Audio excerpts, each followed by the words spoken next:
Neither council nor the mayor can direct personnel, and the deputy city manager is personnel and not a contract employee of the council.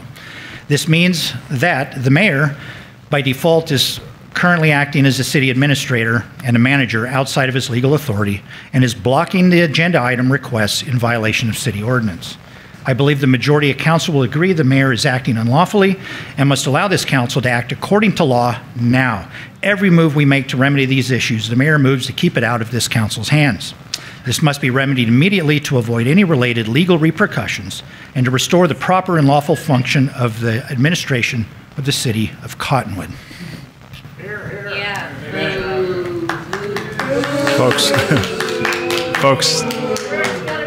Folks, I need you to keep it quiet in the audience, please. Thank you. Any other council members? Yes, I'd like to share something. Go ahead. I'd like to reiterate what Councilmember Matthews has just said regarding the December 19th meeting. I'd like to clarify, I did not neglect to condemn Councilmember Palisari's behaviour. Instead, my criticism was directed toward the absence of any close to proper procedure by the mayor, our former attorney and the former manager. In contrast to what has been stated about me, I approach this role with the utmost seriousness and dedicate considerable amount of time researching codes and procedures. I'd also like to comment on the two issues Councilmember Matthews referred to in his recent recaps. First and foremost, it is imperative that the council move expediently and transparently to secure an acting city manager as we had planned tonight. The recent removal or blockade of the critical decision item by the mayor is both unethical and a violation of the code.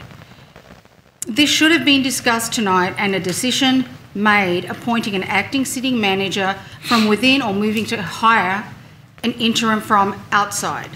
This is especially disturbing given the fact that deputy city manager has been appointed by the mayor without council input per code. However, the mayor has the authority to call an emergency meeting to allow council to identify a pathway forward regarding the city manager position. I, for one, am ready to meet at the earliest moment to address this critical matter. If Mr. Rodriguez or any other staff member desired by the majority of council, that can happen immediately without any legal support. If the majority chooses to hire an outside interim manager, we can direct staff to move in that direction and bring those candidates back for consideration.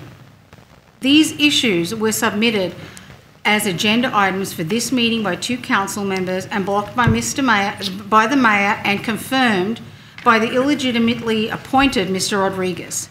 This statement is based on reality, not speculation. It signifies the compromised process that contradicts the principle of genuine governance. Our citizens deserve more. All right. I've got something. Any other council members? Yes, sir. Go ahead. First and foremost, I want to make it clear that I have never, ever sexually harassed any city employee. This assertion is unequivocally false. Folks. And has resulted in devastating consequences for my family and I. I believe you. I want to take a moment and share my side of the story. During the December 8th employee holiday event, I made a comment to a female employee that I shouldn't have. She was clearly offended by it. For that, I am deeply sorry, and I want to publicly apologize to her. This young lady and her husband have been good personal friends of my wife and I for the past year and a half, predating her city employment. My wife and I helped them purchase their first home. She processed their mortgage. I helped them find and secure a home. When encountering each other in public, it was typical that we greeted each other with hugs and polite conversation. The evening of the holiday party was no different. She and her husband were the first to greet my wife and I with hugs as we walked in the door. When I made the comment to her, I viewed it as a close friend trying to joke around with another friend, as we have in the past. It was immediately evident that I had erred and offended her, resulting in my prompt apology at the party. It was never my intention to offend her, and I am truly sorry. In retrospect, the comment was inappropriate on its face for any elected official, given the same circumstances. regardless of our friendship. My mistake was then amplified into a brutal political attack. The way it was handled by the mayor, the former manager, and the former city attorney strongly suggests that opening a council seat to retain a corrupted power base justifies destroying a human being's life and their reputation. Not so ironically, the hyperbolic resolution thrown into the public spotlight in my planned absence, shortly after I moved to appoint our newest council member, that appointment was vehemently opposed by Mayor Alinsky and Councilmember Wilden. I was appointed to council approximately 8 months ago. Until December 11th, I had never received a single complaint, formal, informal, or otherwise, about my conduct, anything I had said or done. I have never asked for sexual favors, I've never inappropriately touched anyone, nor have I propositioned anyone. The accusations made against me appear more as though this is a concerted effort to label me as a sexual predator by Mayor Alinsky with the objective of completely destroying my reputation. All with the petty goal of forcing me off this council. That will never happen. I will not allow a rogue mayor to run me out of my hometown. I'm done taking arrows in the back and being bullied by the mayor with the willing assistance of the 2 local media outlets.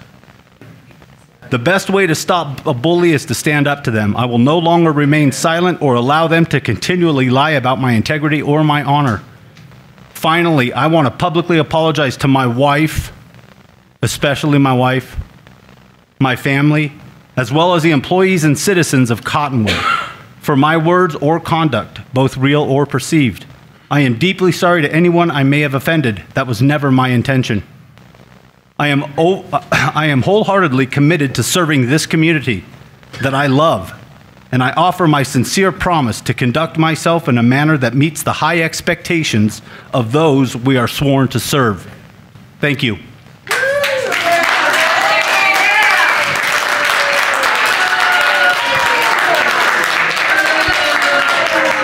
So, folks, I know we have a lot of passion in the room tonight, but I do ask that you please remain civil and quiet as we work through this public meeting. Okay, so I won't tolerate outbursts. Okay, we need to be civil, respectful, and quiet as we work through the meeting. Okay. Can I count on y'all for that? Yes. Yes, sir. Okay. All right. Any other council members with anything to report? Mayor, I do. Go ahead. I am making this statement in hopes to try and clear some air. Excuse me. I have never condoned nor condemned Mr. Polisari's actions. I lacked prior knowledge of this matter, making it impossible for me to conduct due diligence and make an informed decision when we had to vote. The entire manner in which the mayor handled the situation, in my opinion, was completely atrocious. It should have been discussed in an executive meeting prior to being made public. I want to emphasize that I do not condone this type of action by male or female, and I want both city staff and the community to be aware of my stance. Regarding the resignations of the city manager and the attorney, it is possible that the city council may not have selected individuals who were best suited for the tasks at hand, which remain ongoing.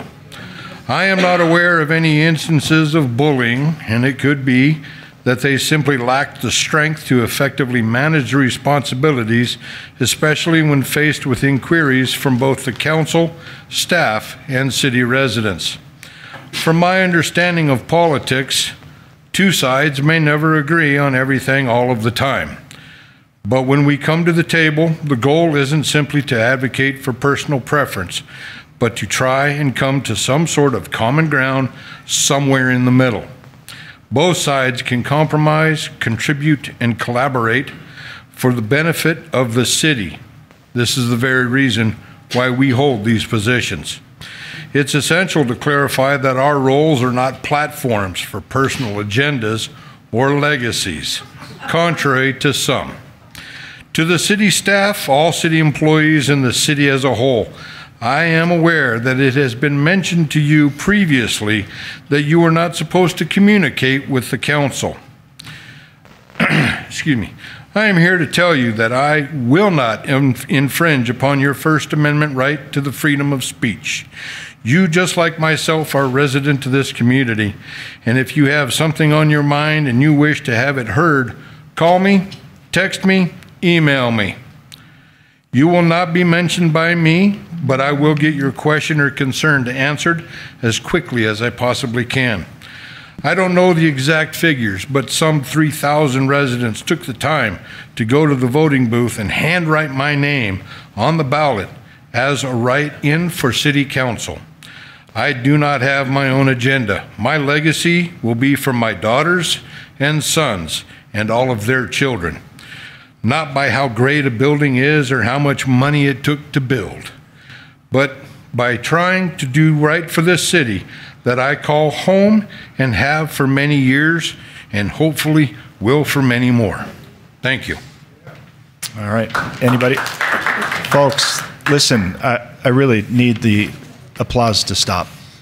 All right. We're going to try to work through this council meeting as best we can without any interruptions or disruptions. If they continue, we're going to have to adjourn the meeting and pick it up at another time when we can be quiet and civil. Do I have your agreement? Yes. Thank you. Any other council members with any report? Yep. Go ahead. All right.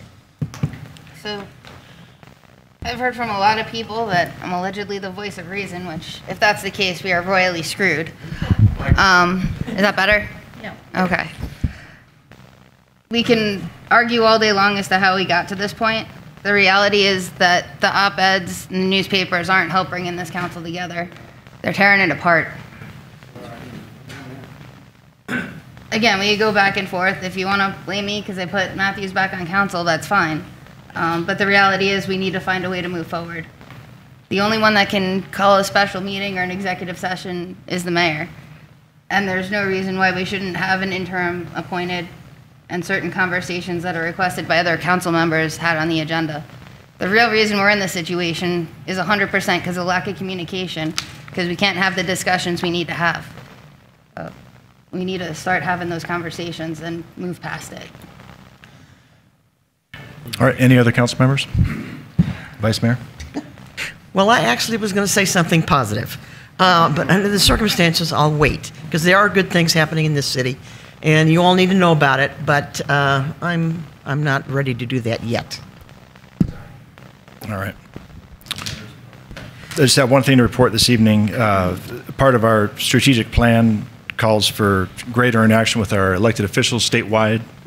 And I am the president of the Great Arizona Mayors Association and have been for a couple years now. And as part of GAMA, which is Great Arizona Mayors Association, we discussed doing a legislative candidate question and answer session prior to the election, this last election, and then a follow-up with those elected to make sure that we voice our concerns in Greater Arizona to our elected officials. So as part of that, I was able to do a meet and greet with GAMA and Representative Peshlakai this afternoon, and we also had something scheduled with Representative Tsosi, but he wasn't able to attend, so we're going to reschedule that. But basically, this is just an opportunity for GAMA to get together with our representative officials. This was Legislative District 6. We met with them and a handful of other mayors in Northern Arizona to discuss some of our concerns and just voice our concerns to them because they're in session now, and it's important that they understand where we're coming from up here in rural so they can express that to the rest of the legislature. And that's all I have. So moving on, we're going to go to call to the public. This portion of the agenda is set aside for the public to address the council regarding an item that is not listed on the agenda for discussion. However, the council cannot engage in discussion regarding any item that is not officially listed on the agenda for discussion and or action. And comments are limited to a 3-minute time period.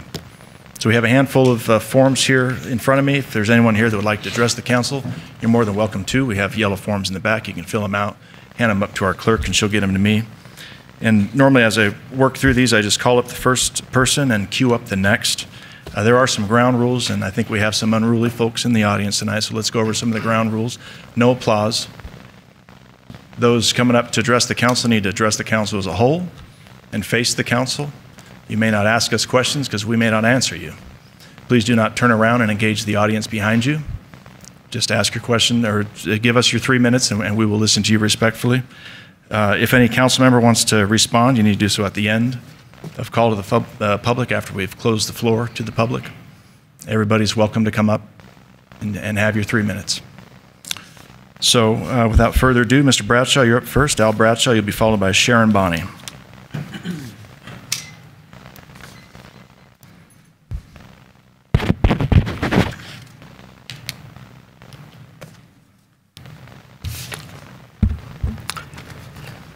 My name is Al Bradshaw.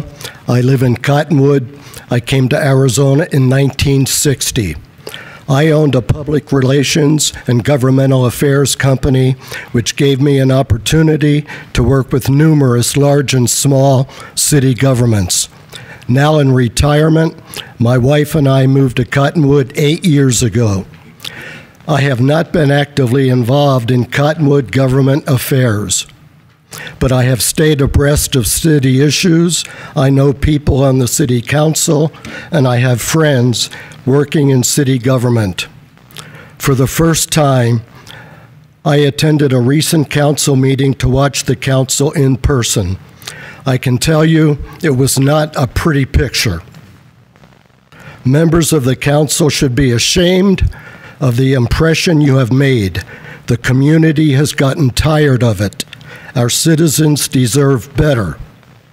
Actions and inactions by the council have led to chaotic situations. We are without a police chief, a city manager, and a city attorney. If things don't get better soon, we fear that may be just the beginning of people leaving key positions. Good luck getting top-notch people to apply for these jobs. When the new city manager came here less than 1 year ago, he was confronted immediately with a situation which, for various reasons, probably should have never occurred. Stop creating situations that impact people's professional careers and put their personal lives in disarray. You might say there is plenty of blame to go around, and I would say you are the city council, you are the leadership, and we look to you to nip things in the bud and take care of business. There are important matters that need your attention, some of which have gone unresolved for far too long. Cottonwood is at a turning point. It's a better community now than when we moved here. I believe the Verde Valley, anchored by Cottonwood, is the next really good place in Arizona. Individuals and companies are investing millions of dollars here. Cottonwood has an opportunity to continue moving forward with good planning. This irresponsible, divisive city council can slow down the progress with the negative image you have created for our community. Please get your act together for the benefit of all of us. Okay, Sharon Bonney, you're up next. You'll be followed by Michael Nacito. Good evening. The need for a definition of family-friendly was proven by the City Council itself at the December 19 meeting. I read Arizona Revised Statutes 13.3551 and 13.3558. I was told by a council member that there was, quote, a young child in the audience. Just be careful what you say, please, end quote. The two statutes that I read described what is not allowed for children to see. If the public can't read in a city council meeting Arizona statutes that were written to protect children, then where do we discuss the protection of minors from sexual words and visuals? Later in that same meeting, a council member described behavior in detail that was not family friendly, but only the public got admonished for reading Arizona statutes to protect children. Why? City council meetings have adult topics, not family friendly. But what is family friendly? You, council, define it and label city council meetings as such if you want, and I will follow the rules. I remind the council that you may not respond to me after I speak. It's for you to inform event organizers who rent public space about those statutes that protect minors under 18 from seeing sexual acts simulated. Looking at the drag shows around the country, and with no definition of family-friendly here, events in Cottonwood public buildings could show children anything, breaking our statutes.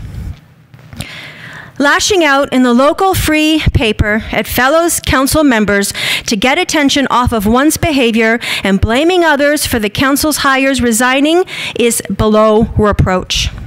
The public knows that the resigning had to do with the former police chief's lawsuit for unlawful firing. If any council member's mother were dying halfway around the world, the public would expect them to be absent from meetings. The public would expect that not to be held against the council member. Can the council refrain from gossiping publicly about each other? Can you talk to one another, instead clearing up misunderstandings? Some councils have a rule that no council member may speak about another without that person present. That's dignity.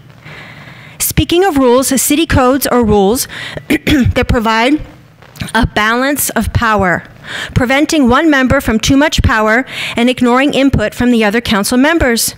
City Code 2.08.110 was broken in August. 2 or more council members may agendize an item. How many times since has City Code 2.08.110 been broken? Hoping you all can define family-friendly, refrain from public gossip, from slandering one another in the local free paper, and hoping you follow city codes. Thank you for listening. Mr. Nacito, you're up next. You'll be followed by Joseph Giulietti. May I please make one comment? No, sir, I'm sorry. I was speaking as an individual. I'm not Mr. involved Bradshaw. with any organization. Thank you, Mr. Bradshaw. I want an extra 10 seconds because he got the extra 10 seconds. We'll give you your full 3 minutes, sir. You don't need to worry about that. I got you. Good evening. I'm Michael Nacito. I live in the Verde Villages. And I'm speaking more to the people at home, all of the ones, 200 of them plus, that I invited to watch today. And you in the gallery here who are listening. And I encourage, Mr. Palisori started this off with, I encourage you to use the birdcage liner called the Cottonwood Journal Extra, and the other one called the Verde Independent. Use it for something more than birdcage liner. You can find out where the sales are. You can find out what the kids' softball scores are. You can find out where the next city event is where they're going to shut down Old Town. But other than that, don't pay attention to anything that these creative writers fabricate. Have you noticed in the last month, there's nothing but 2 to 3 articles supporting the mayor and thoroughly putting down anybody else on the council, calling them rogue. That means that when the city council voted for an alcohol permit for the drag queen show, Ms. Curot, you were the rogue that night because you were the only one and you had a right to vote the way you wanted to. When the council, there wasn't any rogues here when the council voted for Mr. Palisari to take the council because it was unanimous. All 6 that were here voted for Mr. Palisari to take the council seat. When the council voted for Mr. Matthews' seat, to be taken, the vote was 4 to 2. And so the 2 rogues must have been right here because you went against what the majority of people voted. My point is, Mr. Mayor, when you voted for a mask mandate back in 2020, you were the rogue because the city council voted against that. When the city council adopted a resolution making Cottonwood a Bill of Rights sanctuary city, in which Mr. Matthews and Ms. Curot sponsored the resolution, you were one of the rogue people that voted against it, and you had just pledged allegiance to the flag at the beginning of that meeting. Ms. Wilden, the same thing. Pledge allegiance to the flag, to heck with the Bill of Rights. Read the paper after you've watched the city council meeting and see the inconsistency. Some of the writers are fictional, creative writers, but they don't tell the truth. In my book, my dad taught me that when you don't tell the truth, you're a liar. We implore these people to tell the truth and don't give a stage for the mayor with 4 columns of an op-ed, and yet nothing was offered to the rest of the council in exchange for that. Thank you. Mr. Giulietti, you're up next. You'll be followed by Shauna Martin. And before you start, sir, folks, I'm really not fooling around. If we can't keep it quiet back there, I'm going to adjourn the meeting. We have a lot of folks here that would like to speak. We're going to give each and every person their 3 minutes. But that's not going to happen if we can't control ourselves in the audience. Do you understand? And we do have some business here this evening that would be nice to approve. And I'd like to get through this agenda so that we can keep the city functioning in a positive direction. So I'm going to need all of your help this evening by please refraining from the outbursts, being calm and quiet, showing your neighbor that you can be a good neighbor, and we'll get through it together, okay? And if there's anybody that can't abide by those rules, now is a good opportunity to leave, and then we'll see you at the next regular meeting, okay? Thank you. Mr. Giulietti, go ahead. Thank you. My respect and gratitude to the council. I want to just start by requesting if anyone is disruptive and disrespectful, which I myself do not like, if that individual could be ejected rather than the whole group, that would seem to me more appropriate. So I'm a little confused about the use of the executive session. I'm new to city council meetings. I've only been coming since March. And in one city council meeting, there was a decision about who to appoint for an empty city council seat, and that went to executive session. And I was confused because I thought that that would be something that would be discussed publicly, but I know there's more to it than what I understand. And then last meeting, when there was an accusation of inappropriate behavior, what I would have thought that would have been executive session that was handled publicly in the middle of a public session here and then later on in the newspaper. And in addition, it was done while the person was not physically present to be able to defend themselves, which I thought was unfair and not right, and reminded me of former police chief Steve Gazelle, who I believe was wrongfully fired and also was not given the opportunity to represent himself in that situation. So I really enjoyed in the last meeting that there was a document brought up about council members being above reproach, quote unquote, and I love that kind of language, and that's a fantastic standard to go for, and that's a standard I do my best to maintain. And I will confess right now that I don't always do it. I mess up, and I don't always behave above reproach. So a question I'd like to ask for the council, myself, the folks behind me can do it as they wish. But for us, if we would reflect for a moment about our words and deeds over the last few weeks, have they been above reproach?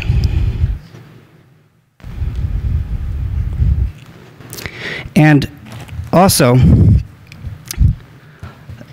I would love it if the city of Cottonwood, the well-being of the city of Cottonwood, would put at the forefront of all decisions, of all statements that were made, of all actions, of all statements to newspapers. If the first priority was what's best for the city of Cottonwood, if that could guide whatever's stated and whatever's done, I think that would be in everyone's best interest. I just recently bought a house in Cottonwood, so I'm committed now. Before I was just a spectator, but now I'm one of you. I care about Cottonwood. I think it's going to be difficult to fill these positions. I think we're in bad shape, and the only way out of it is for y'all to work together. Now I say call the executive session, look each other eye to eye and say, I messed up, you messed up, let's fix this. Let's get on the same page and see that all of our decisions are what's for the well-being of Cottonwood. And therefore, you'd be above reproach. Thank you for your service and your time. Okay, Shauna Martin, you're up next. You'll be followed by A.J. Butts.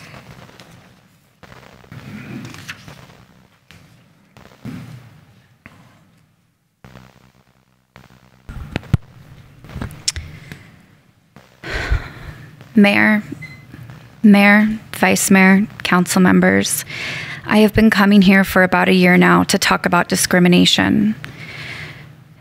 It has been incredibly frustrating to have to remind people what discrimination is and why it's wrong. Yet here I am today to make an equally or perhaps even more ridiculously obvious statement. Sexual misconduct is not okay. It's not something we can ignore, sweep under the rug, or table for now. The fact that there was an HR investigation and an admission from Derek, some of you refuse to condemn his behavior is egregious. You spout nonsense about due process, and I sit here month after month and watch you hurl unfounded accusations at Mayor Linsky. I just wish your vehement protection of Derek Palisari extended to the employees of the town who deserve to have a safe work environment. As a survivor of sexual violence, his actions and your non-actions is triggering and painful to me on a deep level. To the victims of Derek Palisari, I want to say you are brave for coming forward, and I believe you. Many people believe you, and we are all behind you. I want to thank Scotty Douglas for his service to our community. Please know you will be missed. I want to commend Mayor Linsky for his ability to remain calm and poised in these meetings. You have shown a level of decorum that is almost superhuman. Thank you for leading by example. As leaders, you all set the tone for how we as a community work and thrive together. Please keep that in mind. Since it's apparently not clear, I would like to close by saying, it is unacceptable to touch anyone's body anywhere without consent. It is unacceptable to comment on other people's body, sexually or otherwise. With great power comes great responsibility. And if one still hasn't learned to keep their hands and inappropriate words to themselves, they should not be in any position of power. This whole situation is shameful and sleazy. Thank you. AJ Butts, you're up next. You'll be followed by Lama Hayburn.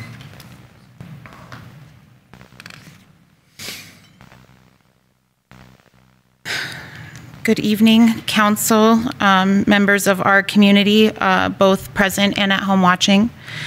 I felt compelled tonight to speak and express my disappointment and disgust for Council Member Derek Palisari's conduct toward female city employees and your refusal to condemn that behavior at the December 19th meeting. I also wish to express my support of the women who were brave enough to come forward and to report Mr. Palisari's mistreatment of them. I am both saddened and angered by the way that their experiences have been largely dismissed and minimized by council's commentary and lack of action. Your intention with your comments and actions is inconsequential. The fact remains that your conduct victimized others and you should be held accountable. I am also deeply concerned by the clear bias with which several council members operate.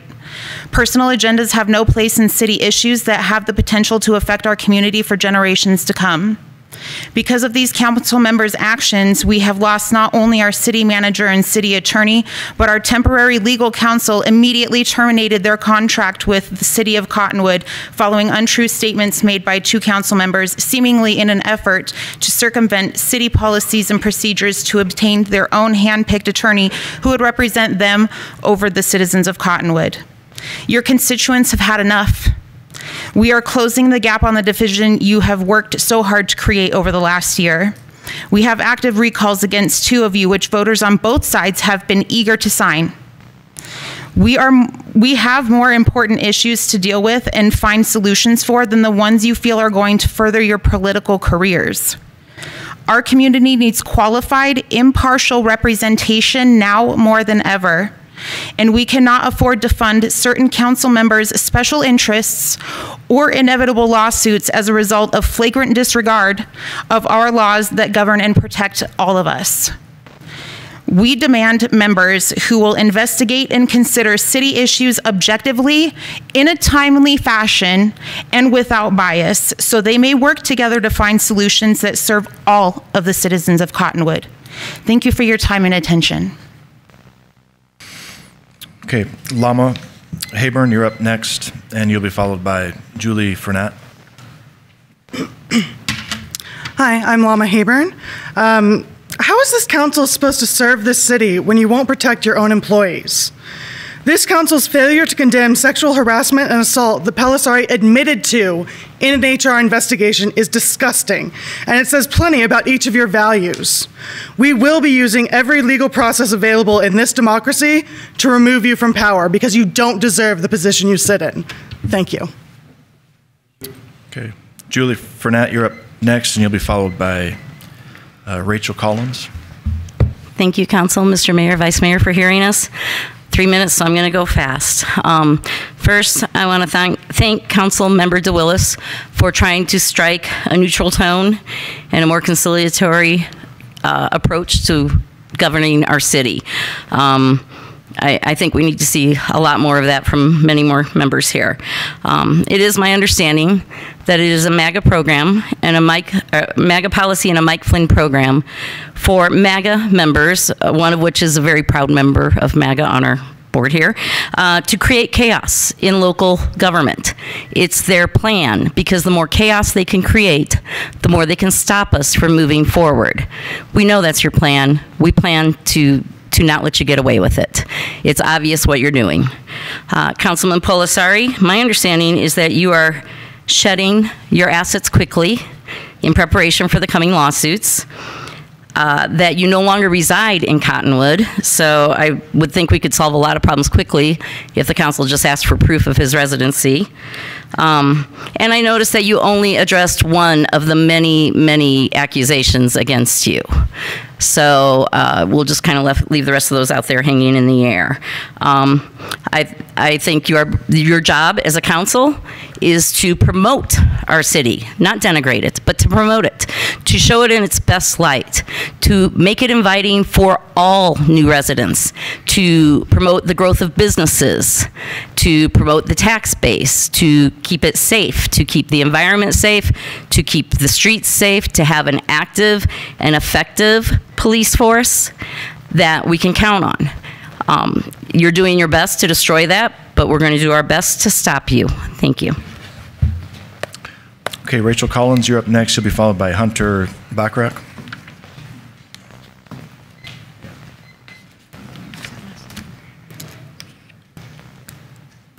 My name is Rachel Collins. I detest every time that I need to come to this council to speak to things that don't get addressed that are serious, but this is the third time. And on November 7th, I demanded the resignation of the city attorney, the city manager, and the mayor because of what I learned about very serious corruption that has been happening in this town, and all three were involved in that. I still ask that the mayor resign. Let me start out by saying I do not feel, from my own significant personal experience, that we can trust any of you. And I have had personal experience with all of you because of my investigation of the slag pile. And unfortunately for the residents, I have to say that in order to expose and handle what is going on, things sometimes have to be destroyed, and that's okay if it has to be rebuilt. That is going to be incumbent on us clearly to do, because we do not have the leadership in this city right now, or probably for a long time, to be able to do that. I met with the sheriff last week about the allegations I have on criminal charges against numerous people in this city who are leaders and have been leaders in the council and in the city as officials for many years. I have the evidence, and he saw that immediately. This blows anything else that we're talking about out of the water. I'm not saying it's not insignificant, but this is enormous. This is federal level crime that has been going on here for a very long time. There's a lot of missing money that can't be accounted for, and that's very interesting. Since 1989, I've been an investigator. I came to this town so I could see things other people didn't see. And fortunately or unfortunately, I rented an office at Aspen Mini Storage and got contaminated by the slag. I am permanently, my health is permanently affected from that, and I lost everything else in my life because of it, and it has still not been addressed or resolved in any way, shape, or form. Now we know that the city has been secretly getting money for 7 years from Minerals Research every quarter to allow them to operate. And you knew from 7 years of complaints for residents that residents were getting contaminated and their lives were being destroyed, and you did nothing, and you've still done nothing.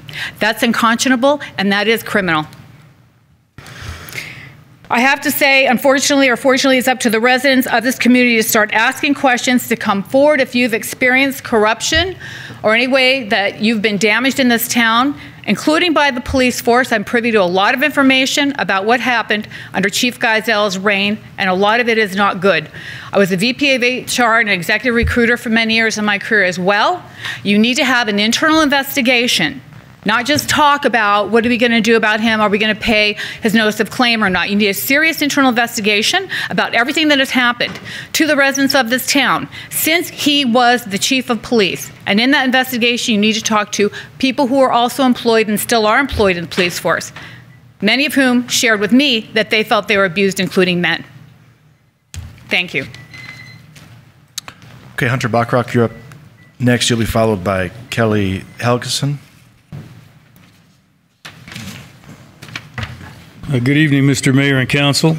I've been a resident of Arizona for 50 of my 65 years, 25 of them in the Verde Valley. I would have never guessed that I'd be here before this council to explain that sexual harassment in any form is unacceptable in a civilized society, yet here I am. I read today's newspaper editorial entitled "We Three" with great interest. In it was not a single hint of conciliatory statement that sexual harassment of employees is a bad thing. Instead, it was full of backpedaling, unfounded accusations, and deflection, a very popular tactic used today. By refusing to adopt Resolution 3245 condemning such detestable behavior, Council members DeWillis, DuVernay, and Matthews effectively condoned this behavior. When the council had the opportunity to come together to simply condemn the actions, council members DeWillis, DuVernay, and Matthews instead willingly traded morals to retain their majority in voting power.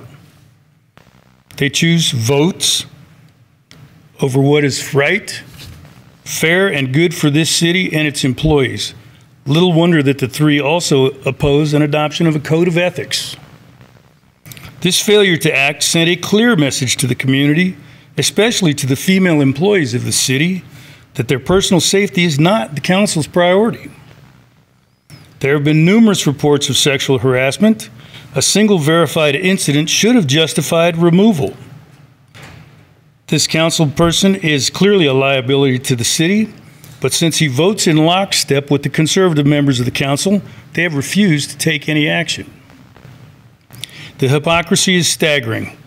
Had this been a council member not in the majority club committing sexual harassment, then admitting to it, there's little doubt that they would have been howling for the removal of the perpetrator. To prevent further incidents and associated liability, Mr. Palisari needs to resign or be removed from the council immediately. Thank you, Mr. Mayor. Thank you, council. Okay, Kelly Helgeson, you're up next. You'll be followed by Doris Helgeson. Hello, I'm Kelly Helgeson. I'm 49. I'm born in Cottonwood and probably one of Derek's best friends. We grew up on the same street together, and he messed up. And he apologized, he repented, and you know, that's what good men do. And I'm proud of him for manning up, standing his ground, staying on the council, because I mean, if every time a good man messed up, if he quit, then where would we be? And I don't know if you remember, Tim, but I met you at Randall's with him that day. I remember the compliment he gave me. I don't know if you remember, but. And then I called him. I said, hey, what's this? Should I sign this recall petition? He said, no, don't sign it. He said, it's going to cost the city a bunch of money. And, you know, he's not even going to be out of there before he gets reelected. And it's just interesting. And then I called him, I'm like, well, why'd the mayor turn on you, you know? And he gave me his opinion of that. And so, like, I would ask that you would man up like him. You know, that's what, you've obviously messed up, and maybe you're not going to admit it, but he admitted it, he manned up. And so I'd call on you, you know, you're not from here, he's from here, he's not laying down. I mean, he's not going to quit. So I'd ask for you to either stand up, man up, admit your mistakes, let's get this together, or move on. Get somebody else in there. Doris Helgeson, you're up next. You'll be followed by Kathy Ransom. Hi, I'm Doris Helgeson, And I'm not here to disparage the women in any way because I don't know the whole story. I'm here to talk about Derek as a person because I've known him 50 years. He was my neighbor. I've known him forever. And I want to talk to you about him as a man. You know, when my mother was sick, he was there. He attended her funeral. She was like a grandmother to him. When our grandbaby was ill, he came to the hospital in Phoenix and stayed with us and consoled us. And she was only 10 months old. And when she passed away, he traveled into town. He wasn't living here then, and came to the funeral. And I've been friends with his family for 50 years. They're like our family. And, you know, like I said, I don't know the whole story, but he raised 3 daughters. They're beautiful daughters. And his youngest girl has autism, and she's awesome. I mean, how old is she, Derek? How? You can't answer. 25. And when she was diagnosed with autism, he was living in Lake Havasu then. And he had a flourishing real estate business, and they didn't have the medical facilities there. They didn't have the educational facilities there. And he loaded up his family and he moved to Phoenix so she could get every possible means that she could. She was nonverbal, and he enveloped himself in the autism, and he learned everything there was to learn about it. He went to everything. He got her involved in the best education. He got her involved in the best medical care. And I remember hearing the story about she was younger, and you know, you had to watch every move. Anybody that knows anything about autism knows you really have to keep an eye out on them. And she got out one day and she got on the freeway, and she was running across the freeway, and he was chasing her, trying to save her life, and saved her life. And I mean, he learned everything there is to learn about her, and now he's got full custody of her, and he's got her involved in autism activities here, and he's, you know, like I said, he's really involved in her life, and she's a delightful human being. And like I said, I don't really know what the full story is, and I just wish that he would have had his day. We could have found out the whole story. We could have found out what his side of the story was. And I really wish the mayor would have waited to put any articles in the paper until we could have gotten together. I mean, I really don't have a dog in this fight because I don't live in Cottonwood. But thank you anyway for listening. Thank you, Ms. Helgeson.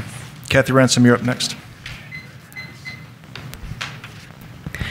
My name is Kathy Ransom, and I've lived in the city of Cottonwood for over 21 years. It's my name on the recall petitions, if anyone's wondering. And the petitions are here tonight. I would like to give the council an update on the status of the recall petitions. We're getting a very positive response. We got over 50 signatures in 3 hours last weekend, and we'll be out again in the coming weekend. People are reaching out to us, and we have a number of people who have volunteered to collect signatures. This spontaneous groundswell of support indicates to me that the majority of citizens in the city of Cottonwood strongly desire a reasonable council without a moral agenda who does not wish to operate in a thunderdome. I heard from several people that the main circulator of the petition to recall the mayor tried to bully them into signing. We're not having to do that. People are reaching out to us and asking where they can sign. These recalls will be successful very soon. I think that council members should know that the refusal to condemn Derek Palisari's behavior was a tipping point for many people I've spoken to. Men and women of all ages are disgusted that you didn't stand up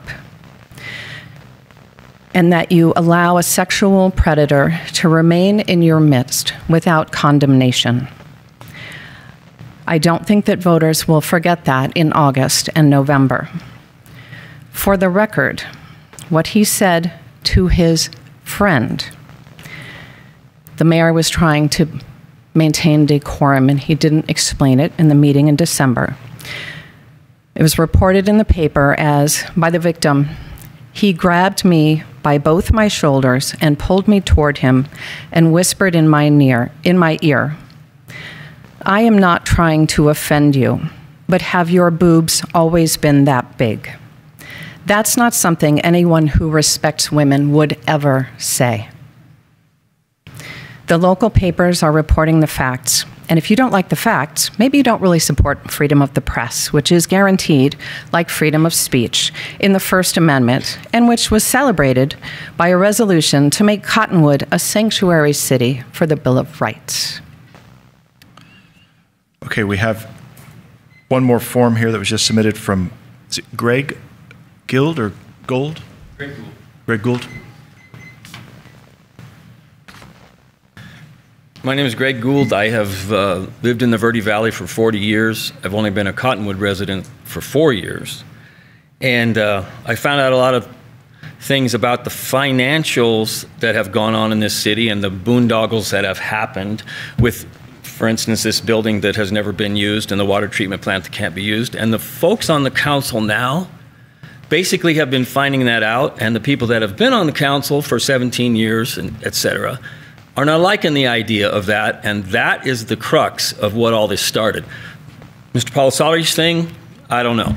But, and as far as MAGA, that's like make America great again. I don't understand how that's a bad thing. But anyway, so the financial issues of this council over the years is what some of these people are looking into and complaining about, and I believe that they are being pushed against, and it was totally inappropriate and unethical for the mayor to put that thing that he put in there a couple of weeks ago. And I realized that Graham Fox, whoever he is, or how long he's been here, is in the mayor's pocket. Thank you very much. Mr. Mayor? Yeah, let me just check and see if there's any other requests out there. Okay, let's go ahead and bring that up to our clerk. Any other forms, folks? Now's your chance. Last call for forms.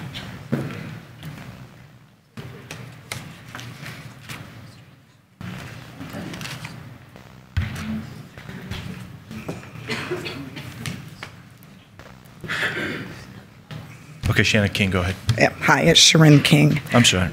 To the council members and the mayor, and to those who work for the city, and to the people of Cottonwood. I am new to Cottonwood. I came January of 2023. I've lived in 4 countries. I've traveled to 20, and I've lived in 6 states. And I work in a nonpartisan field. For 14 years, I worked in sports, and I took more than my share of sexual abuse. And I'm a public speaker, so you know how upset I am now to hear people sitting behind me and around me say, it's okay, it's okay. I work with professional athletes, owners, media, at a time where there weren't a lot of women. And I took it, because I had to feed my mom, put my brothers through college, and it stays with you. I've always been ample. I used to tie my breasts down with ACE bandages so no one would say what you said to her. I tried to make myself as small as a feminine woman as possible. You never let it go. Ms. King, if you could speak into the mic and face us, please. Thank you. So, in my role, I advocate with Republicans, Democrats, Independents, and I get along. We get along. We pass state legislation on public policy. I advocate with a global healthcare company. In my phone is people from across the country of various races, various positions of power, including CEOs. We managed to do what Cottonwood can't do. I am seriously considering moving. I've decided not to buy a business in Cottonwood This is where I thought I would retire, but it's sickening. And it's not one person. It's never just one person. I had a council member come to our home, ask me to sign a petition. I said, no, I'm gonna let the person whose name is on the house sign. They said, oh, if he's your husband, then you can sign. I'm like, wait, I've been working in politics since I was 16 years old. That is not legal. So if a council member doesn't know what's legal, then I wonder why they're on council. I yield my time. Okay, I will close the floor to the public. Yes, sir. According to the rules, I can request an agenda item. So we've heard from these people, and I agree with them. And I will again request myself and Lisa DuVernay and Mr. DeWillis, who have previously requested this Palisari issue to be placed on the agenda so we can do exactly what we are asking and what they are asking for to address this item on the agenda at a council meeting as soon as possible. And it is queued up. Yep. I would also like it to be addressed before March 16th. I appreciate your request. So, some of the other items that were brought up during the brief summary of current events by my colleagues here are also queued up for the agenda. So I don't want to discuss the matter because we can't, because it's not on the agenda yet, but all of these items will be queued up for discussion by this council. As you can see, we're without a manager, most importantly, an attorney. So my priority right now, and I think council's priority should be to make sure we have an attorney and a manager representing the city. And that's where my focus is right now. So, okay, let's move on then to approval of the minutes. We have approval of the special meetings of August 8th, September 5th, December 12th, work sessions of August 8th, December 12th, 2023, and the regular meetings of August 15th, September 5th, and September 19th, 2023. You've been busy. All motion to approve the minutes? Second. Okay, Mary made the motion, Vice Mayor seconded it. All in favor? Aye. Aye. Any opposed? Okay. Consent agenda. The following items are considered to be routine and non-controversial by the council and will be approved by one motion. There will be no separate discussion of these items unless a council member or a citizen so requests, in which case the item will be removed from the consent agenda and considered in its normal sequence on the agenda. So we have a long consent agenda this evening. I'm going to ask our clerk to read all 13 items on the consent agenda, and then I'll ask if there's any items that a council member or citizen would like to have removed. And we'll take those individually if there's any to be removed. Otherwise, we'll approve by one motion. So go ahead, take it away. Sure. Item number 1, resolution number 3234, a resolution of the Mayor and City Council of the City of Cottonwood, Arizona, authorizing a cooperative use purchasing agreement for the purchase of computer equipment from the Redesign Group in an amount not to exceed $279,750 to be paid over 48 months through Dell Financial Services. Item number 2, resolution number 3233, a resolution of the Mayor and City Council of the City of Cottonwood, Arizona, approving a 5-year service agreement with City Service Valcon, LLC, a Montana limited liability company for aviation fuel services. Resolution number 3247, a resolution of the Mayor and City Council of the City of Cottonwood, Arizona, approving the grant of a utility easement to Arizona Public Service Company for the installation and maintenance of electrical facilities over Cottonwood Air Park Tract 1 located along Happy Jack Way. Item number 4, a new Series 12 restaurant liquor license application submitted by Matthew Ted Stottleman, agent for Tavern Grill, located at 914 North Main Street, Cottonwood, Arizona. Item number 5, resolution number 3249, a resolution of the Mayor and City Council of the City of Cottonwood, Yavapai County, Arizona, appointing Patricia Monell, a member of the Board of Adjustment, and establishing her term of office. Resolution number 3250, a resolution of the Mayor and City Council of the City of Cottonwood, Yavapai County, Arizona, appointing Catherine Ransom, a member of the Board of Adjustment, and establishing her term of office. Item number 6, Resolution number 3252, a resolution of the Mayor and City Council of the City of Cottonwood, Yavapai County, Arizona, appointing Patricia Monell a member of the Historic Preservation Commission and establishing her term of office. Resolution number 3253, a resolution of the Mayor and City Council of the City of Cottonwood, Yavapai County, Arizona, appointing Josh Edwards a member of the Historic Preservation Commission and establishing his term of office. Item number 7, resolution number 3254, a resolution of the Mayor and City Council of the City of Cottonwood, Yavapai County, Arizona, appointing Mark Tracy a member of the Personnel Board and establishing his term of office. Item number 8 is a request for approval of the Verde Valley Wine Festival Agreement. Item number 9 is resolution number 3228, a resolution of the Mayor and City Council of the City of Cottonwood, Arizona, authorizing a cooperative use purchasing agreement for job order contracting well drilling services from KP Ventures Well Drilling and Pump LLC, an Arizona limited liability company, as well as job order number 1 to such agreement in an amount not to exceed $1,588,597.91.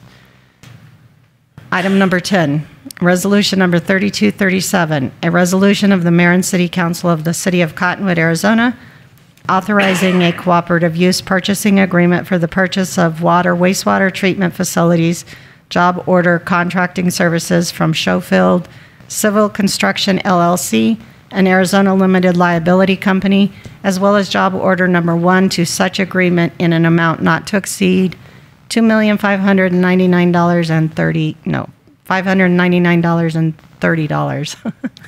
Something like that. Item number 11, resolution number 3236, a resolution of the Mayor and City Council of the City of Cottonwood, Arizona, approving a construction manager at risk agreement with Care Civil Corporation, an Arizona corporation, in an amount not to exceed $147,792 for design and pre-construction services. Item number 12, resolution number 3218, a resolution of the Mayor and City Council of the City of Cottonwood, Arizona, approving an agreement with Clear Creek Associates LLC, an Arizona limited liability company, in an amount not to exceed $120,000. And item number 13, resolution number 3248, a resolution of the Mayor and City Council of the City of Cottonwood, Arizona, approving a well construction and access agreement with Cottonwood Golf Partners LLLP, an Arizona limited liability limited partnership. Okay, thank you. All right, is there an item that a council member or member of the public would like to have pulled? Yes. Yes, sir, go ahead. Item number 5. Item 5 we'll pull and take that one separately. Let's go ahead. Mr. Rothrock, yes, sir. I'd like to hear more about the $1 million well. Okay, so that'd probably be the last item. Mr. Whitmer, would that be you? Item 13? Yes, it would. Okay, so we'll pull items 5 and 13. I'll make a motion to approve the other consent agenda items. Okay, Mayor made the motion. Did Pelsar second or Matthews? Second. Matthews seconded that. All in favor? Aye. Aye. Okay, let's take item 5 then first. That would be Ms. Wilbur.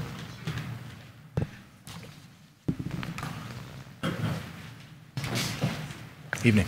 Good evening, Mayor and Council. Amanda Wilbur, Human Resources Director. And number 5 on the consent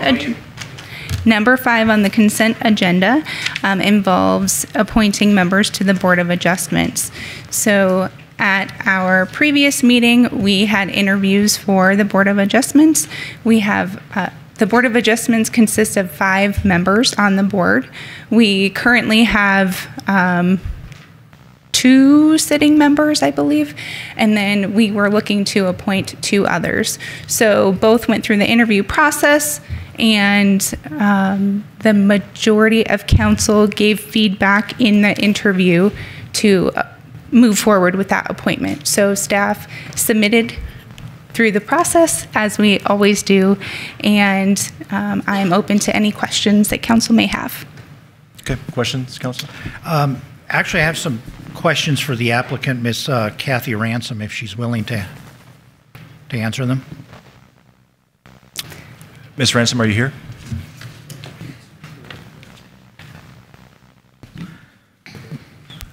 I'm happy to address any concerns. Good evening. So we've already determined that you're the Kathy Ransom who has basically pulled 2 recall petitions against 2 members of the dais here. Yes, I announced that to the audience myself. Okay. I assume you're the same Kathy Ransom who wrote letters to the editor in 2 papers with the statement, a petition to recall Palisari is the only way to stop DeWillis, Palisari, Matthews, and Duvernay? I don't recall those exact words. I can't say yes or no. Okay, I pulled those directly from the newspaper. And you're also the same Kathy Ransom who is a member of the Democrats of the Red Rocks Board of Directors? That's true. Okay, so the point is, my problem is, you're fully aware of what's happening and what's been happening in the past. So we've had a city manager and a mayor who have both publicly attacked the majority of their council in the public, in the press. And now you stand up there and you attack people up here, and you're doing that in the press also. And you seem to be kind of a political operative on the board of directors of that particular organization, why would we want to bring you into this organization based on all of that? Mr. How Matthews, is reporting the facts attacking anyone? Okay. How about we just call this for a vote? It seems like she received confirmation from this council that she was qualified. If we want to change what we said last time we interviewed her, then I say we just call for a vote rather than what appears to be a public skewering. I'll move to make a motion. Okay. So I move to approve resolution number 3249, appointing Patricia Manel, a member of the Board of Adjustments, and establishing her term of office. I'll second that. So we have a motion from Councilmember Matthews on 3249 with a second by the mayor. Roll call vote, please. Councilmember DeWillis? Yes. Councilmember Duvernay? Yes. Councilmember Karat? Yes. Councilmember Matthews? Yes. Councilmember Palisari? Yes. Vice Mayor Wilden? Yes. And Mayor Linsky? Yes. And the motion carries. Okay.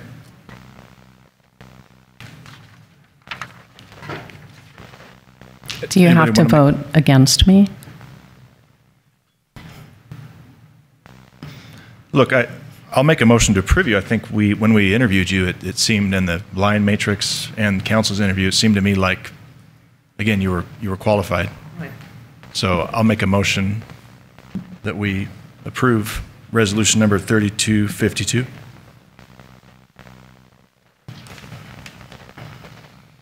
I'll second. No, no, I don't know what I'm saying. Oh, I'm so sorry. I read the wrong one. I apologize. So it's resolution number 3250. So I'll make a motion to approve resolution 3250. There's one question before we go Sure. on. How many does that board need to have a quorum? That's a question for me. I'm sorry. It would need to have 3 to have a quorum. So we've been without a quorum for a while? Yes, actually the Board of Adjustments rarely meets. It usually meets at least once a year to make sure everyone is refreshed and ready, but the purpose of the board is to hear appeals.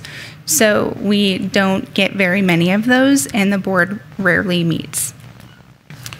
Thank you. So it is the least active board, as I understand, but we have 2 current members. We've just appointed a 3rd, so we will have a quorum, but there are 5 members total. We've had just chronic vacancies on this board, correct? Correct. Let me bring up the current applicants for you so we can make sure you have the most correct information.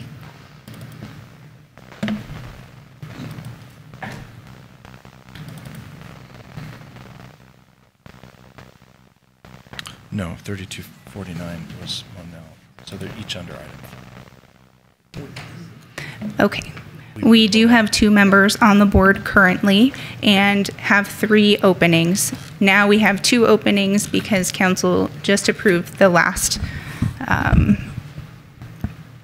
resolution appointing Monell. Patricia Monell. Okay. So there are 2 available vacancies at this point. Okay. So there's a quorum. There is. Thank you. Okay, so I made a motion to approve resolution number 3250, but it has no second yet, right? I believe so. Okay, so then we have a second from the vice mayor. Let's have a roll call vote, please. Councilmember DeWillis? No. Councilmember Duvernay? No. Councilmember Karat? Councilmember Matthews? No. Councilmember Palasari? No. Vice Mayor Weldon? Yes. And Mayor Linsky? Yes. And the motion fails. Okay. All right, and then item 13 Thank is you. resolution number 3248, a resolution of the mayor and city council of the city of Cottonwood, Arizona, approving a well construction and access agreement with Cottonwood Golf Partners, LLP. Mr. Whitmer.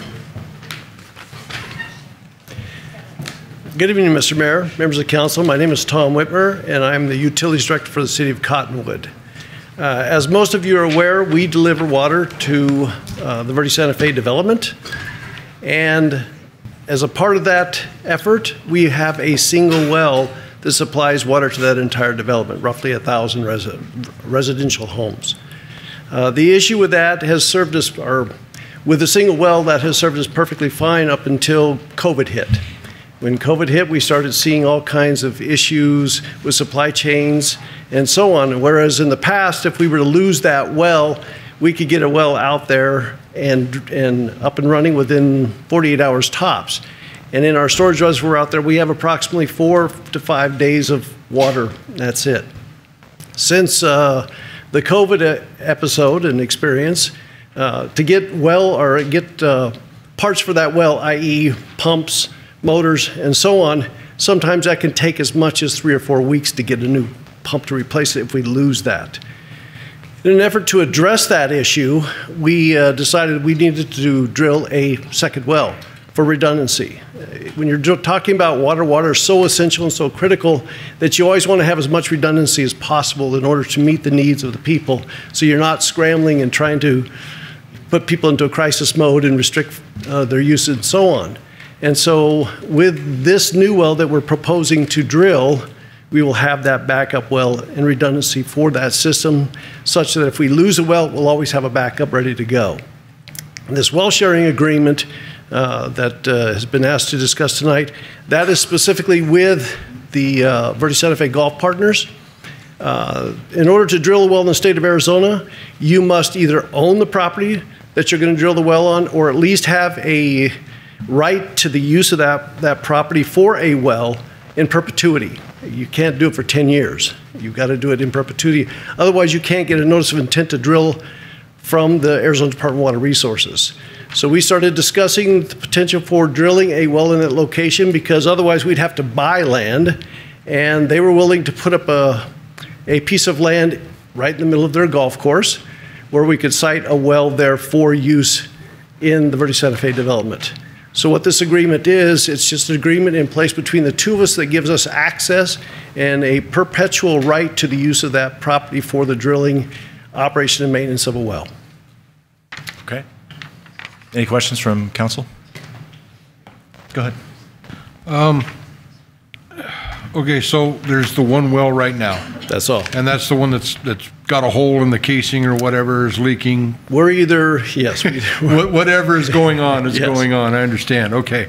So we haven't tapped for another well as of yet. We have not. And if we approve, when will we do that? We will be drilling a well as soon as we can get a drill rig large enough to go out there and drill it. In talking with the developer, or with the driller, KP Ventures, their indication to me as of yesterday or like late last night was that they should have a rig available within the next 3 to 4 weeks. And we can get a notice of intent to drill within about 3 days.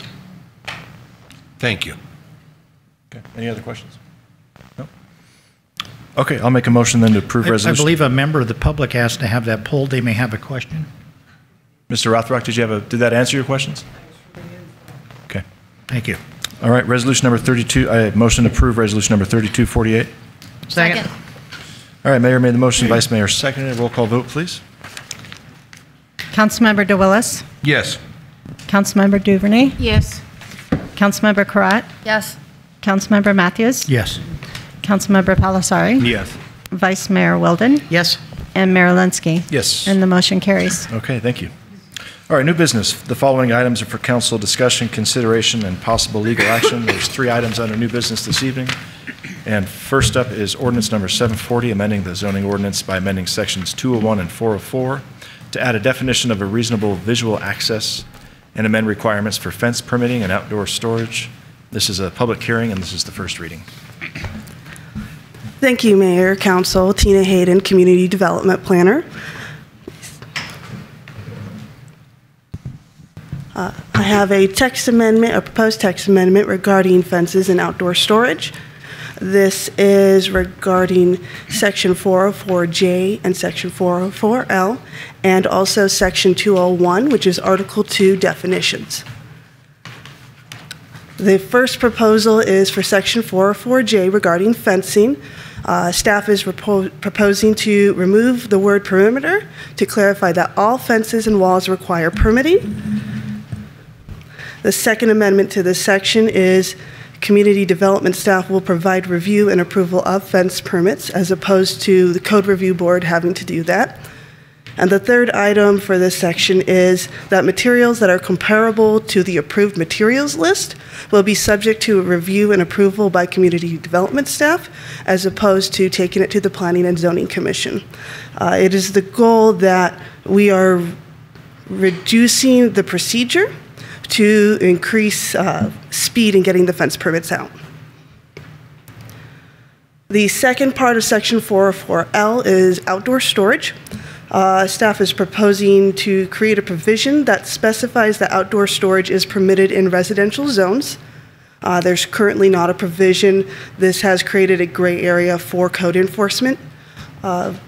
With that permitting of storage in residential zones, we have created a list of conditions that are not permitted for the residential outdoor storage.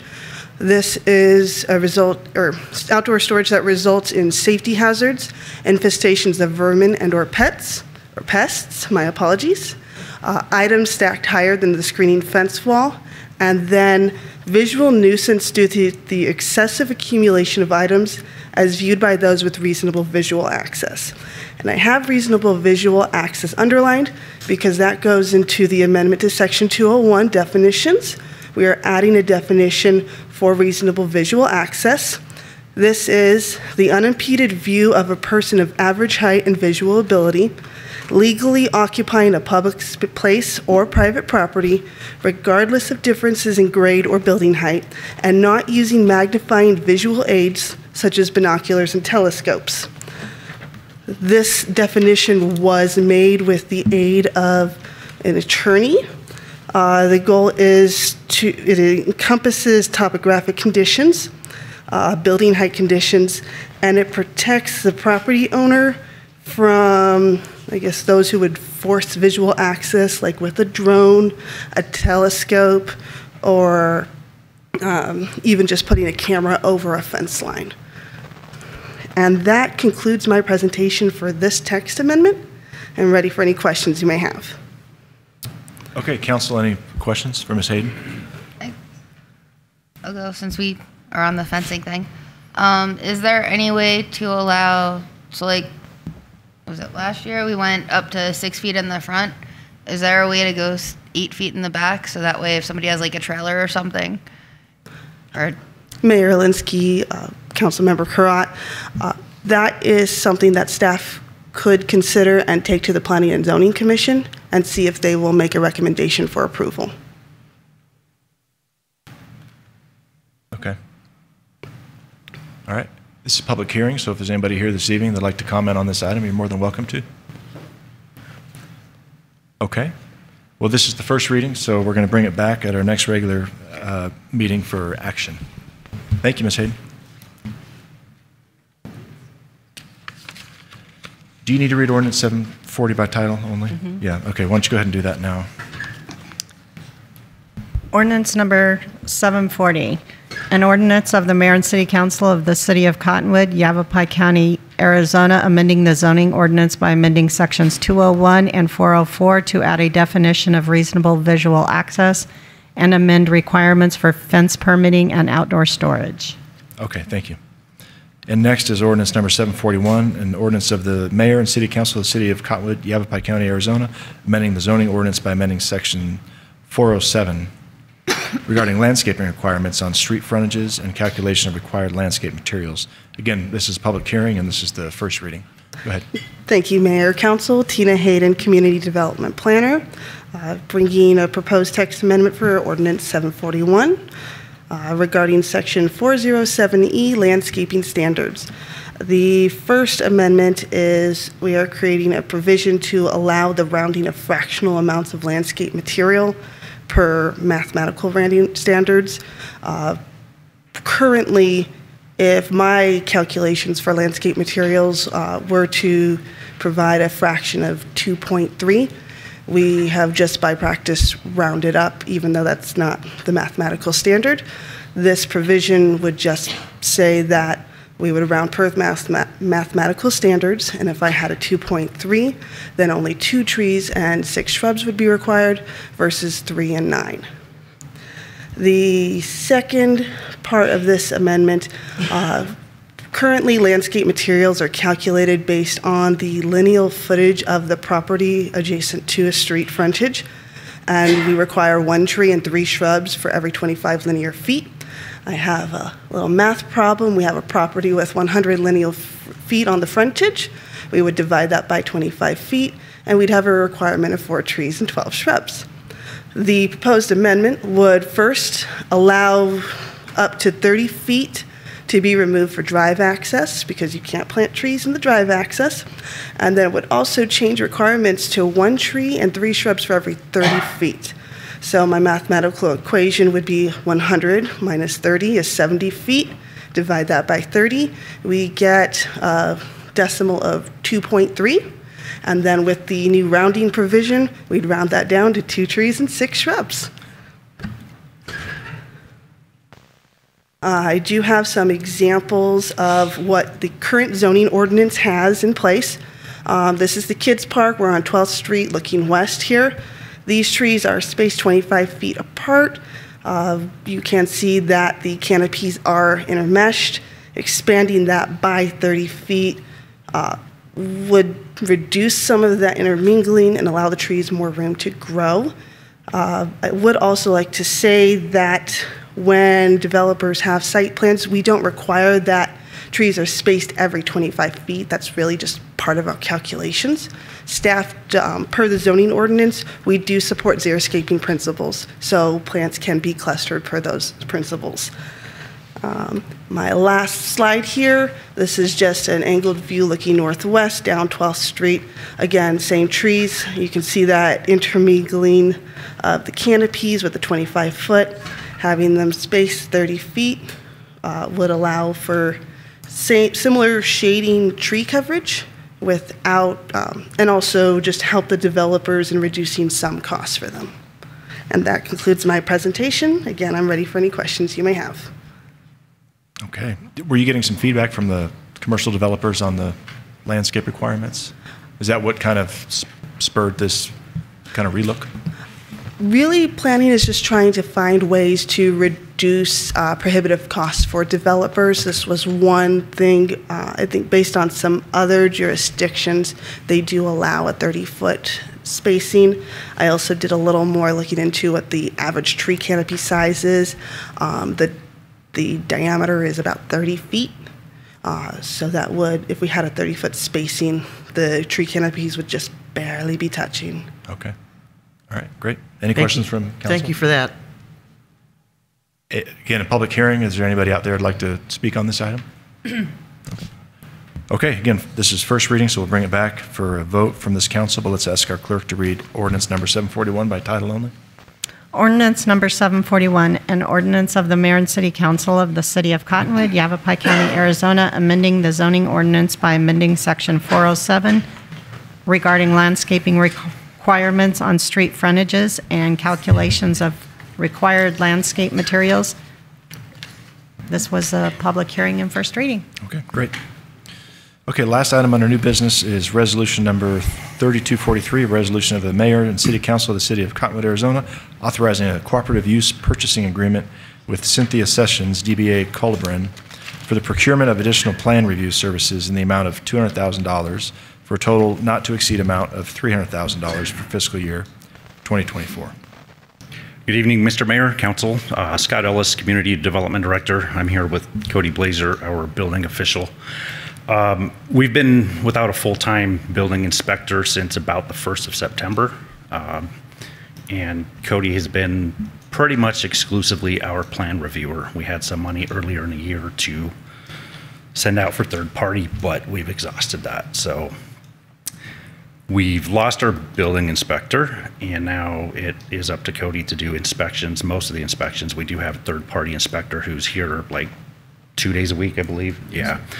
So it puts all the plan review and inspections on Cody, and it's extending our review times substantially. So we're here to ask for approval on this resolution to have a little bit more money for the year. Cody can explain how that works, how those numbers work. The city still ends up collecting some money from the developer, just not quite as much. Okay. All right. Evening, Mr. Blazer. Mr. Mayor, Council, as Mr. Ellis had mentioned, is that we are requesting to be able to get additional funding to not to exceed $300,000. This is basically upfront at the time of submittal. We get the plan review fees are paid. When we do utilize a third-party plan review agency, we send out and they take 65%, or they take 75% of the plan review fees. And so as far as you can see on here, here's an example of how that works. There's the total fees at $100,000. The upfront review fees is $65,000. When it's transferred to the third-party review agency, then it's $48,000 would go to them, which is 75% of the review fee. Then the net city would take in would be $51,000 approximately. This creates a full cost recovery so that at no point do we lose any money. We're actually gaining money, and we are basically relinquishing most of the liability, which is very substantial. And so is here, let me see, I'm trying to get it to go. Oh, and as you can see, there's a list of some big projects that we have had approved this year. So we have, there's a lot more work than I can keep up with at this point. We do, as Mr. Ellis had mentioned, we do have a third-party inspector, but we only use him 2 days a week because it's very pricey, and we actually lose money on using the third-party plan inspector as opposed to the plan reviewer. So that's why I'm hoping to I'll take over doing the inspections and minor plan review while we're waiting until we can get an inspector into that position. Then how do you go forward? As you can see, here's the difference from just last year to this year. There's 33% increase in valuations on the projects.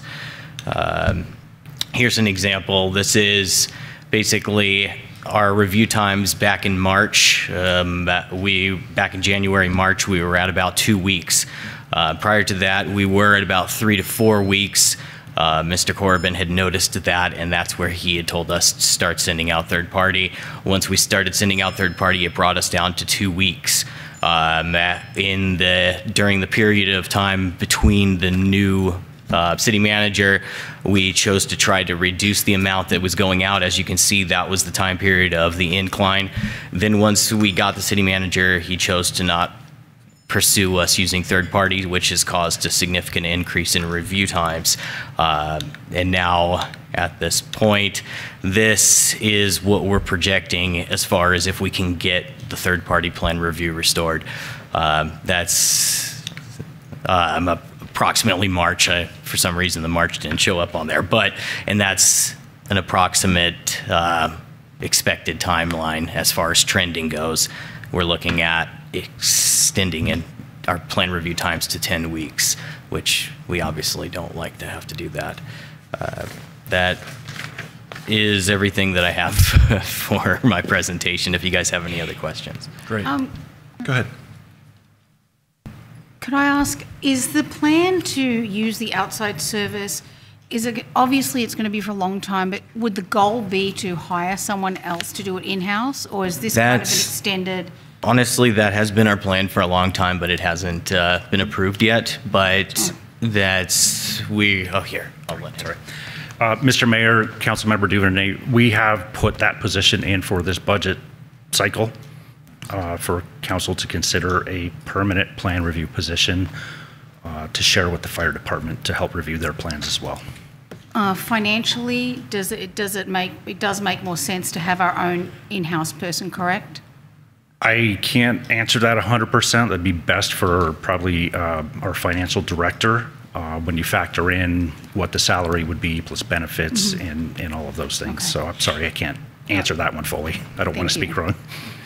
But just to add to that, generally plan review is one of the highest level of liability within government functions. By utilizing a third-party plan review agency, that helps reduce the amount of liability that stays on the city. And so that's one of the benefits of utilizing a third-party plan review agency. However, we would like to be able to get a plan reviewer in. So with that liability being said, would it be cost effective to have another person in-house, or is that still unknown because of the wages and all of that? Yes, exactly. It would be unknown, but I mean, obviously there are some big projects and we could have made a lot more if we had a third-party plan reviewer, just based off of how much we have sent out. But again, at least we aren't losing money. They're reviewing it and we're still collecting 25% of what they received, of what the total was. Okay. Mr. Mayor? Yes, sir. Just a comment. This is great. I love seeing this. Thinking a little bit outside the box. Here's a problem. Coming up with a solution. I really like seeing that. Yeah, 7 weeks, 8 weeks, 8 weeks, and potentially more is ridiculous. So yeah, I fully support it. It's a great idea. Your job as well as ours is customer service. So I think it's well thought out, well planned. Let's execute it. Thank you. And just to add to that, I have tried implementing different methods to reduce our review times by taking on it's a instant solar permitting app, because solar is a big portion of our reviews. Unfortunately, nobody has chose to use that. Well, good job. Thank you, sir. And Mr. Mayor and Council, we definitely want to get back to that 2-week window as much as we can. It used to be the norm. We were pretty proud of that fact too, and we had a lot of praise for it from the community. All right, very good. Any other questions from council? No, just another comment. Obviously, community development is one of our priorities for several reasons, and I know if anything we can do to faster track would be helpful, and we also have several things in the pipeline that we need to kind of fast track as well. Thank you. Yep. Thank you. All right. Do I hear a motion? I'll make a motion. Go ahead. I'll second. Oh, no. Oh, sorry. I move to approve resolution number 3243, authorizing additional funds not to exceed $300,000 for third-party plans examiner and related services by Cynthia Sessions, doing business as Colliburn. I'll second.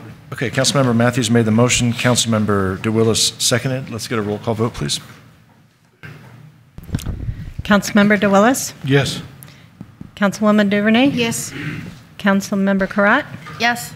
Councilmember Matthews? Yes. Councilmember Palasari? Yes. Vice Mayor Wilden? Yes. And Mayor Linsky? Yes. And the motion carries. Okay, very good. Thank you. Thank you. I'll motion to pay the claims and adjustments. Second. Okay, Mayor made the motion, Vice Mayor seconded it. All in favor? Aye. Aye. Any opposed? A motion to adjourn? Second. Okay, Mayor made the motion. Mayor, Councilmember, yes. we need to read resolution 3243. Oh, I'm so sorry. Before we adjourn, I apologize. Let's have you read resolution number 3243 by title only. Thanks. Resolution number 3243, a resolution of the Mayor and City Council of the City of Cottonwood, Arizona, authorizing a cooperative use purchasing agreement with Cynthia Sessions, DBA Colibrin, for the procurement of additional plan review services in the amount of $200,000 for a total not to exceed amount of $300,000 for fiscal year 2024. Thanks. Sorry about that. Okay, there's a motion on the floor by the mayor, seconded by DeWillis to adjourn. All in favor? Aye. We're adjourned. Thanks, council.